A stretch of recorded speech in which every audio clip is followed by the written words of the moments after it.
Hello, it's me, the director here, back with another What If video. In today's What If, we're going to be analysing a Scream 3 What If. Now in Scream 3, fucking hell, just fucking had a seizure there. In Scream 3, oh my god, what is wrong with me? I'm not even going to cut this out, I'm having a stroke. Scream 3, there you go, gave us one of the franchise's most cunning Ghostface killers, Roman Bridger, Sidney's half-brother, and the director orchestrating the horrors behind the scenes. Unlike the previous killers, Roman's plan was deeply personal, driven by his grudge against Sidney and resentment over his estranged mother, along with the fact that he was only a solo Ghostface in the Scream lore. I swear to fucking god, if anyone mentions Angelina, I'm going to crash out. So, don't know what took over me there. But what if Roman had actually survived his final confrontation with Sidney? How will this impact the Scream series going forward? And what new horrors might he bring to the survivors? To imagine this alternate timeline, let's start with the ending of Scream 3. In the original film, Sidney finally takes down Roman in a brutal showdown. But what if Roman, being the meticulous planner he is, had a backup plan that allowed him to escape? Perhaps he prepared a decoy, faking his death, using his background and film effects to stage his murder convincingly. Hold on, drink break, guys. Now, I feel like it would make more sense if after Sidney stabs him in the heart, which either didn't go through his vest properly or Roman was just too Sigma to care, but basically he just wouldn't get up to do his one final scare shenanigan, and instead stayed laying on the floor pretending to be quote-unquote dead. Now just like he did earlier in the film, because I refuse to believe that was actually him in the coffin, because how the fuck did Gail not check his pulse? I mean she did, but like she just didn't do anything. So he would use his filmmaking skills to plant a fake corpse where he was lying, while Sidney and Gail and Dewey are leaving. And then he will set the mansion on fire to burn the corpse enough so the police can't take DNA evidence of it to confirm that it wasn't actually his body. In this alternate version, Sidney believes she has killed Roman, or Dewey did, whatever, but he manages to slip away, biding his time and plan his next move. By keeping the survival secret, Roman could continue to manipulate events from the shadows, putting on his ultimate goal of destroying Sidney's life and legacy. Now, for the sake of simplicity's sake, we're going to assume Roman does absolutely nothing between Scream 4, because I can't be fucking asked to try and figure out a completely new Scream film with only him. So we're going to assume he only does something during the events of Scream 4. Now, after the events of Scream 3, Roman Bridger would be driven by an obsessive need to continue his revenge against Sidney and dismantle the Prescott legacy. By Scream 4, he's had years to lie low, adapt and grow more calculated. This extended period in hiding would only make him more dangerous, refining his skills and manipulating the events from a distance without direct involvement. With Sidney returned to Whisper on their book tour, Roman seizes the opportunity to strike, intending to finally achieve his vision of Sidney's downfall. Now in the real timeline, loads of evidence was planted in Sidney's boot, like the boot of her car, to force her to stay in Woodsboro because of the murder investigation on her by the police. Now, originally, this was most likely planned by Jill, or you can say it was Charlie, but I feel like in this timeline, Roman would definitely plan it instead. But speaking of Jill, in Scream 4 we see that Sidney's return stirs up some resentment among the new generation, especially her cousin, Jill Roberts, who feels overshadowed. Roman, sensing this frustration, would know exactly how to play on Jill's feelings of inadequacy, much as he stoked Billy's resentment the years before. But this time, he doesn't need to be hands-on. He's learned how to push people towards violence without getting his own hands dirty. Jill's jealousy and desire for fame make her an ideal candidate for Roman's influence.或Roman would approach Jill carefully, initially staying anonymous, you know what I mean, or using an alias to avoid suspicion. He might position himself as a fan or insider who gives Jill subtle nudges and hints and even disturbing encouragement. With his film background and psychological savvy, Roman would recognise Jill's vulnerability and explore her desire to become the new Sidney. Imagine Jill receiving text or email that seem to align with her dark thoughts, making her believe she's not alone in her desire to destroy Sidney's legacy. Roman will suggest ideas to Jill without revealing his identity, essentially grooming her to become a new Ghostface. But unlike in Scream 3, where he tried to control everything himself, Roman takes a backseat here, letting Jill believe she's in control while slightly guiding her path. Hold on, drink break 2. In this version of Scream 4, Jill and our accomplice Charlie Walker would embody Roman's influence, shaping a Ghostface that's more psychologically sadistic than before. With Roman in our ear, Jill would plan killings with an even sharper edge, aimed not just to terrorise Sydney, but to destroy everything Sydney stands for. Roman would push her to make her murders symbolic, each one an attack on the concept of survivorhood that Sydney represents. Jill and Charlie's attacks would be vicious and strategic. Under Roman's influence, Jill would target people close to Sydney, not just as collateral damage, but to inflict maximum pain. Roman would encourage her to leave symbolic clues, mimicking the murders from the original Scream, but with new twists, ensuring that Sydney understands that her legacy is being rewritten in blood. Now, would Roman do absolutely nothing physically? No, he wouldn't. For example, I doubt Roman would have much faith in Jill and Charlie, and would see the need to aid their efforts. Which is why during the killing spree, I can see Roman revealing who he really is to Jill, making her even more psychotic and feeling the need to become the new Sydney. Whether it's canon or not, we don't know it, but in the original script, or maybe a deleted scene, I can't remember, Jill mentions Roman in her final act monologue, and how he was a big inspiration. So I definitely see Jill becoming very loyal to Roman during these killings. Now, with that being said, what would Roman do? In this timeline, the two deputy sheriffs, Perkin and Hoss, would be killed by Roman instead of Cheryl or Charlie, whoever you believed did it doesn't matter, because Roman did it this time. Because I just simply don't see Roman trusting those two to do like a police officer killing. Now, the climax of Scream 4 unfolds much like in the original, with Jill revealing her ultimate plan to frame her friends and become the sole survivor. Roman's unseen influence would mean that Jill's plan is ruthlessly efficient, shaped with the same detachment calculation that marked Roman's original scheme. Jill's betrayal of Charlie is a direct result of the manipulative tactics Roman had. Had seeded in her mind, pushing her to go to extremes to ensure she achieves her twisted fame. Under Roman's mentorship, Jill adopts a brutal willingness to turn on her closest ally, embodying the Ghostface legacy in its darkest form. Her final confrontation with Sydney, though, plays out as high-stakes battle between the old and new survivors, one Roman would see as his ultimate revenge, even if he never lifts a finger. Ultimately, Jill's plan nearly succeeds. She comes close to framing Sydney and establishing herself as the new Final Girl, a dark symbol for the new generation. But as we know, her victory is short-lived, and Sydney's resilience proves too strong. Because even with Roman's influence, I just don't see Jill winning on her own, because Roman would not be there actually himself. Roman, however, remains hidden, his involvement undetected. Even though he doesn't reveal himself, his influence has left a mark on every killing, as manipulative fingerprints all over Jill and Charlie's actions. Now, imagine if Roman Bridger, the original mastermind behind the Ghostface legacy, survived the events of Scream 3, and now has manipulated the events of Scream 4 and continued to live in hiding. By the time Scream 5 revolves around, Roman would be well acquainted with the legend he created. From a distance, he'd have witnessed how other killers took up the Ghostface mantle, each one building on the notoriety he started. Well, Billy started, whatever. But seeing new killers attempt to co-opt what he believed in his creation would infuriate Roman, pushing him to interfere once more, but this time from the shadows. In Scream 4, we learn that Richie and Amber are die-hard fans of the Scream movies, desperate to reboot the franchise with a real-life story. Roman recognises their fanaticism and ambition, would see this obsession as a perfect tool. Because I would see Roman here, I will see Roman here trying to understand, and well, that's not the right word. I'm trying to think of the right word in there. Roman, he would try and find people to do a new Ghostface killing spree to lure Sydney out, because if he does it himself, it would ruin his whole trilogy plan. So in this timeline, Roman recognising it would see this ambition as a perfect tool.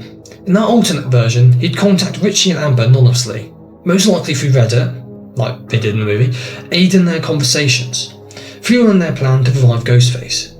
He wouldn't need to meet them face to face, just a few cryptic messages would be enough to plant ideas in their head.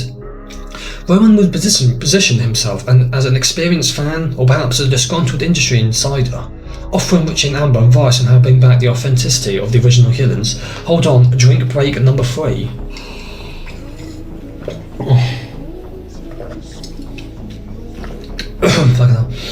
They have no idea they're being manipulated by the very man who started it all, which is technically Billy Bashab, believing they're the masterminds of this rebooted terror. Roman's influence would give him the confidence to pursue increasingly ruthless tactics, bringing a darker edge to their murders. In this alternate Scream 5, Roman's influence would be felt in the way Richie and Amber execute their plan. Rather than erratic or impulsive, their murders would be calculated, designed to pay homage to the original killings, or pushing the psychological horror even further. I'm dying here. Roman would advise them to, quote-unquote, keep it personal, urging them to draw in Sam Carpenter, the daughter of Billy Loomis, as a focal point for their obsession. This twist would deepen their connection to the original killings and make the story feel even more sinister. With Roman's unseen hand guarding them, Richie and Amber would play into the fears and insecurities of their targets, making their attacks not only just physical, but psychological. Their pursuit of Sam would echo Roman's original plot against Sidney, only this time it would carry the weight of generational vendetta, making the legacy of Ghostface a twisted family affair. Now, just like a Scream 4, Roman wouldn't do absolutely nothing. With Gale and Dewey now front and centre, along with Sam, he would see this as a perfect opportunity to lure Sidney out. In this timeline, instead of Amber killing Dewey, it would be Roman. With him killing Dewey, he would finally reveal to Richie and Amber who he really is. And them being hardcore film fanatics, they would be over the moon to meet one of the originals in real life. The final showdown in Scream 5 will take place at Amber's house, which is actually Stu's, echoing the climax of the original Scream.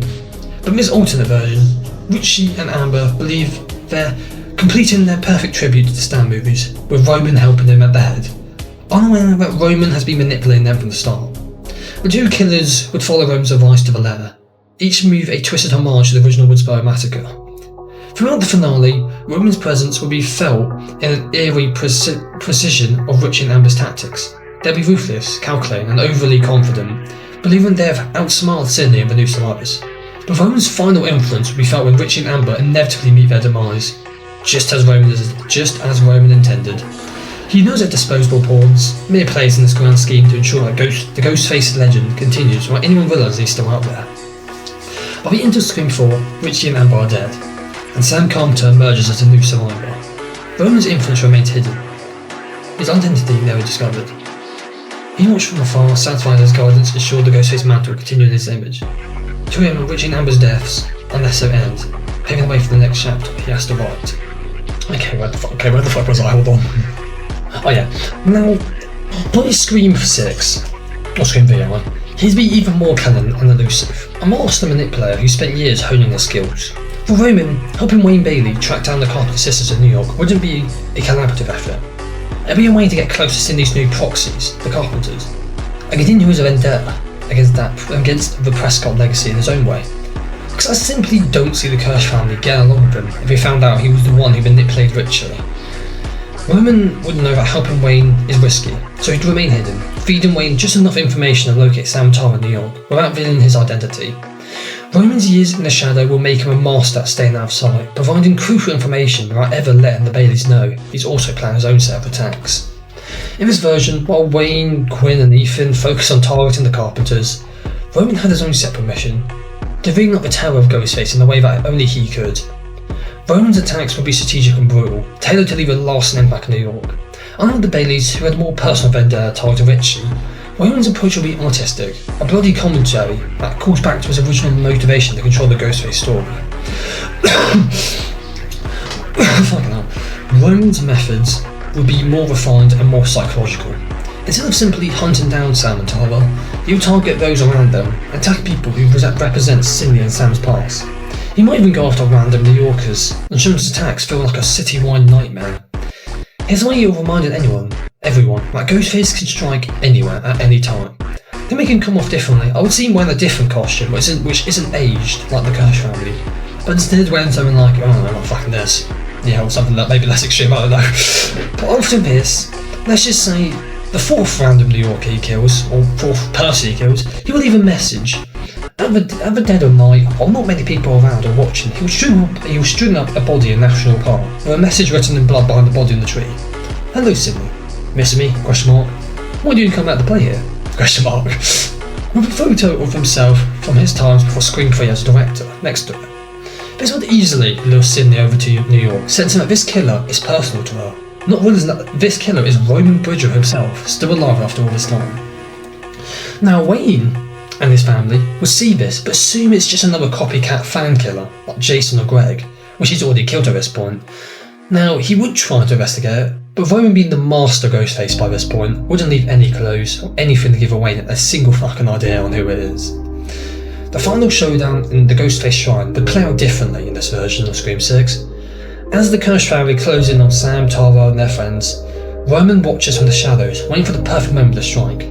Roman would see the shrine as the ultimate battleground for his vision, a place where he can confront the cursed family, symbolically assert himself as the true Ghostface. He'd be there to leave his own lasting mark, targeting both the Carpenters and the cursed family if necessary. Now, in this timeline, Sydney is also here, along with Gale, because Quinn's attack on the apartment, there's a good chance that Sydney would have been there this time, which means she would not be able to do jack shit in this timeline, except still probably kill Brooks, maybe, if you want to argue that. During the whole conversation at the end between the Kirsch family and Sydney, Gale, Sam and Tara, Roman in his costume would emerge behind Wayne when he's up on stage and stab him in the back, shocking everyone. This time is Roman's time. I get it because I've told it 2 times. For the finale monologue, wearing his costume, he will start explaining how he was behind it all. Seeing everyone else would be confused until he takes off his mask and reveals who he really is. Now during the fight, I see this as a 3-way battle between the survivors, the Kirsch family, with a heavily wounded Wayne, and then Roman. I see the fight going like this. Roman would very easily kill Wayne, who is now very injured. Sam would kill Quinn pretty easily, like in the original film. And Tara would kill Ethan this time in the original film. Not in the original film, because it was Kirby. However, Roman, even though he's in his 50s probably, is still extremely dangerous foe. So during his 2v1 against Sydney Gale in the background, I just don't see Gale surviving it. With Gale dead, and Sam and Tara coming to aid Sydney, making it a 3v1, Roman would struggle immensely, and unfortunately for Roman, I don't see him winning that. Now, he would put up a good fight, and maybe you could argue he kills Sam or Tara, but in the end, Roman would die at the end of Scream 6, with Sydney kicking him through the projector, causing the whole place to start collapsing in on itself, leaving Roman buried inside. And there you have it, the chilling possibilities of what if Roman had just survived across Scream 4, 5 and 6. Roman's presence would turn the Ghostface killings from a series of revenge-fueled copycats into a single, sinister legacy, guided by his unseen hand. His influence would bring continuity. I'm actually going to have a stroke in a second. Do you know, something to the chaos, sorry guys, I had a stroke there. Adding layers of psychological terror and manipulation that keeps the Carpenter sisters, Sidney Prescott and anyone connected to the Ghostface story looking over their shoulders. Imagine a Scream universe where each killer believes they're in control, only to find out they're pawns in Roman's decades-long vendetta. A twisted game of horror where he's always 3 steps ahead. Roman's survival would mean the Ghostface mask isn't just passed down, it's part of a myth, crafted by the original mastermind, haunting each new generation. So what do you think? Would Roman's return elevate the Scream saga to new heights of horror? Or do you prefer to keep the mystery of Ghostface as it stands? Let me know in the comments. And thank you for joining me on this deep dive into one of the horror's most iconic killers. Don't forget to subscribe for more content, and as always, stay safe, because, like Roman, you never know who might still be watching.